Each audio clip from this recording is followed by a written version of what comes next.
আমরা আমাদের ছোট ছোট বাচ্চাগুলারে বাবা আরেকটা ঢোক খাও, আরেক গ্লাস পানি খাও, আরেকটা লোকমা খানা খাও বলে বলে পিছনে পিছনে দৌড়ায়।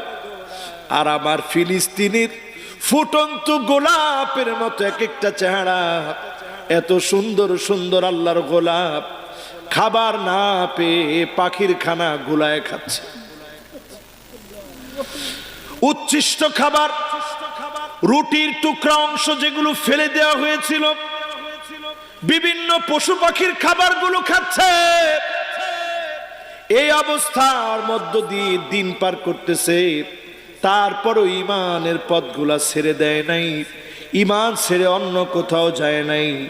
এমন ইমানদারদেরকে জাহান্নামের আগুন হারাম বানায়া যিনি জান্নাতি বানায়া দিবেন তিনি কে?